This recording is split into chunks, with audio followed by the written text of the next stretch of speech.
and welcome back to the Honor Estate and to an edition of Smackdown Out of 10, and we're just 2 weeks away from WrestleMania, so WWE's devoting most of its resources and TV time into building out the pay-per-view, obviously.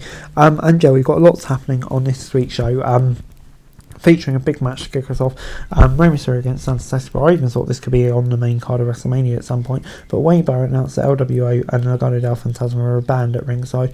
Mysterio took control early, but you could see a little bit of ring rust as he checked to shake off his recent return. The majority of what he did looked great, but for a few small missteps, but it made it clear he's not quite back to 100%. Despite both being loyal luchadors, they still had a standard WWE pace.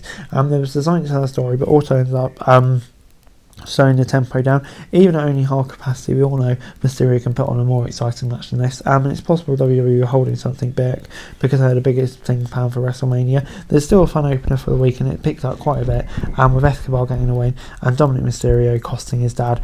So yeah, it definitely seems like he'll be involved in some way at WrestleMania. I'm just intrigued to see where it goes, but it gets 7 out of 10 for me. Before it's time for Waller in Theory and battling Anderson and Gallows, and the AC used quick tags to keep Theory away from Waller until he was able to dive for a tag. The Australian didn't fare much better, and Anderson taking out both men with dive over the tops. Gallows and Anderson looked like they had match firmly in hand, but Theory and Waller were able to steal the victory in advance.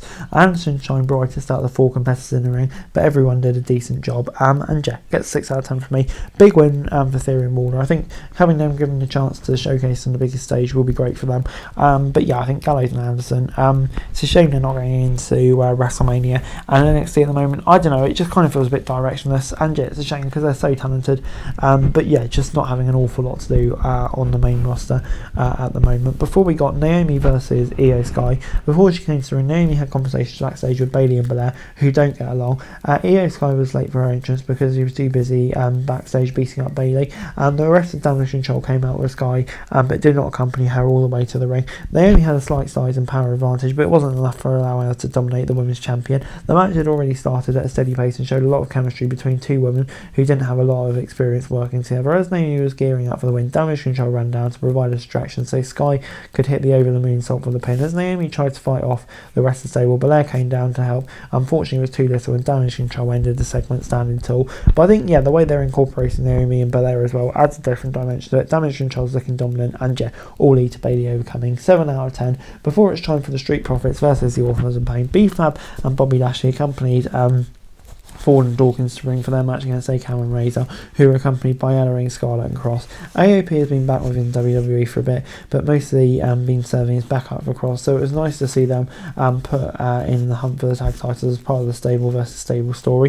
Akam and Razor had a significant advantage over the Profits, who used it to overpower Ford and Dawkins whenever they could. Ford ended up putting off a crazy upset into Cradle for a pin. One-sided fights are already being sold. It's great to see the tag division getting something again on SmackDown. So yeah, I thought this was good. Street Profits getting a win, it obviously makes the most sense. 6 out of 10. And the final 25 minutes of this show were devoted to a standoff between Rhodes and Rollins. After both promised to show up alone, 10 minutes of the entrances and the commercial break, we got 15 minutes of training bars. None of it was new information, but Rhodes did a good job and planting seeds of doubts in Roman's head. Jimmy Uso and Solo Sikoa eventually showed up in the crowd, but so did Jey Uso and Seth Rollins. The show ended with all 6 men staring each other down.